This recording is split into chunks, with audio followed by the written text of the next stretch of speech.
के संकल्पों को सशक्त करने के लिए इस टीम को आपके आशीर्वाद चाहिए। आपके आशीर्वाद मिलेंगे ना? भरपूर आशीर्वाद मिलेंगे ना? पहले से ज्यादा आशीर्वाद मिलेंगे ना? ये आपका उत्साह उमंग बता रहा है। ಈ ಬಾರಿಯ ನಿರ್ಧಾರ ಬಹುಮತದ बीजेपी सरकार। इस संकल्प को हमें मजबूती देनी है। साथियों, आपने देखा है कि भाजपा से पहले जोड़ तोड़ से बनी सरकारों का पूरा जोर सरकार बचाए रखने पर ही रहता था। अस्थिर सरकारों के उस कालखंड से कर्नाटका का बहुत नुकसान हुआ है। ये मैं अपने पीड़ा आपको बता रहा हूं जी, मेरा दर्द बता रहा हूं। कर्नाटक जैसा समृद्ध महान परंपरा वाला राज्य राजनीतिक अस्थिरता के कारण, खरीद बेच की राजनीति के कारण यहां के नौजवानों के सपने चूर चूर हो गए।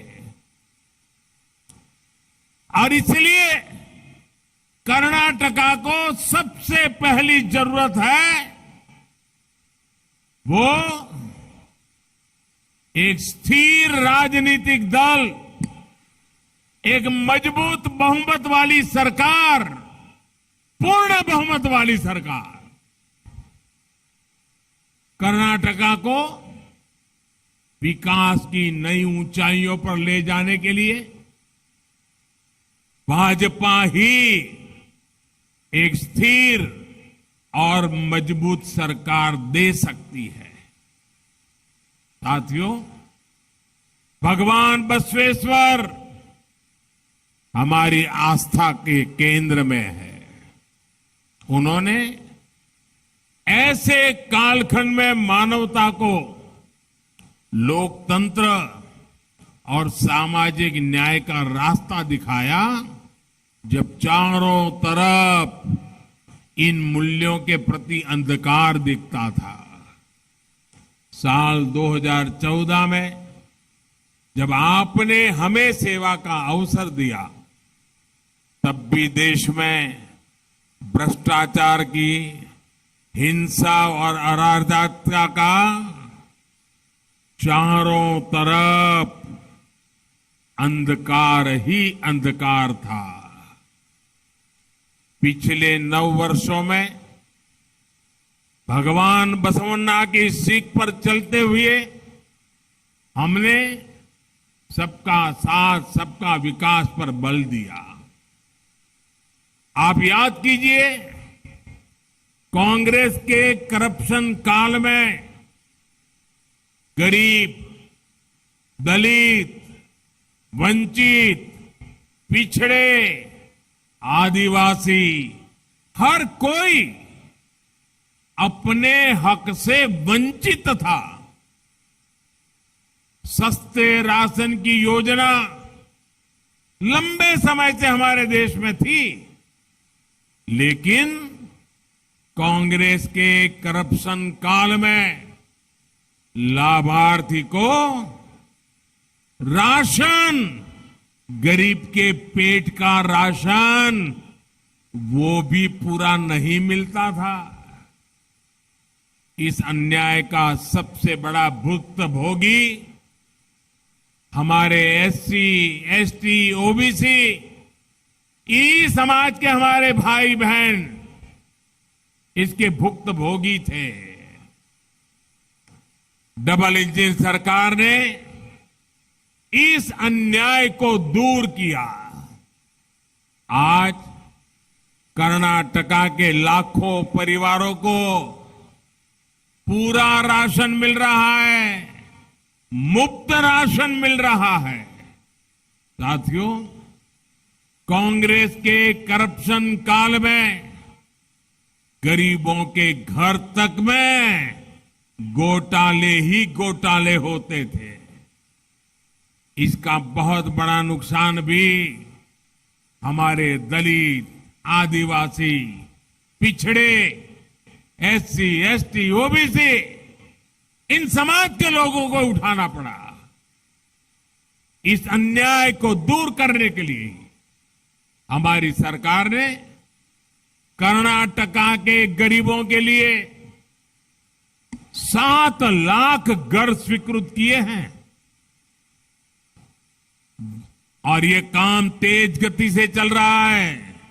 और मैं मेरे हर गरीब परिवार को कहना चाहता हूं, जिसके पास अपना पक्का घर नहीं है उनको मैं कहना चाहता हूं कि जिस तेजी से काम चल रहा है आपकी बारी भी बहुत जल्दी आ जाएगी। उनको भी पक्का घर मिलेगा। साथियों, हमारे देश में बहुत बड़ी संख्या में बंजारा समुदाय, गुमंतु, अर्धगुमंतु समुदाय है, लेकिन कांग्रेस ने कभी इस समुदाय की भी सूध नहीं ली। केंद्र में हमारी सरकार बनने के बाद ही इस समुदाय के लिए विशेष कल्याण बोर्ड का गठन किया। यहां कर्नाटका में भी बंजारा, लंबानी समाज के लाखों साथी रहते हैं। हजारों लोग तांडा बस्तियों में रहते हैं। इतने दशकों तक कांग्रेस की सरकारें रही, लेकिन इनकी मदद के लिए कांग्रेस ने ठोस कदम नहीं उठाए। उनका जीवन बदलने के लिए बड़े फैसले, स्थायी कदम डबल इंजन सरकार ने ही उठाए। हजारों परिवारों को उनके संपत्ति के हक्कू पत्र बीजेपी सरकार ने ही दिए। हजारों तांडा बस्तियों को, कुरुबा हट्टी को हमने राजस्व गांवों की पहचान दी है। ऐसे कदमों से बिजली, पानी, गैस, घर, ऐसी अनेक सुविधाओं का इन साथियों तक पहुंचना आसान हो पाएगा। साथियों, बीजेपी पूरी ईमानदारी से गरीब के लिए, बंजारा समुदाय के लिए, दलितों, पिछड़ों के लिए पूरी समर्पण भाव के साथ काम कर रही है। और मैं देख रहा हूं मेरी बंजारा समाज की माताएं, बहनें हमें आशीर्वाद देने के लिए बहुत बड़ी तादाद में आज आई है। मैं आपको प्रणाम करता हूं। और भाइयों बहनों, हम तो इस समाज के हर वर्ग के लिए इतना काम कर रहे हैं, दिन रात काम कर रहे हैं, समर्पण भाव से कर रहे हैं, लेकिन ये कांग्रेस क्या कर रही है? कांग्रेस कभी नहीं चाहती कि आपका उत्थान हो, आपका विकास हो। इसलिए कांग्रेस एक ही काम कर रही है, मोदी को गालियां दो। आए दिन मोदी को गालियां देना, बस यही काम।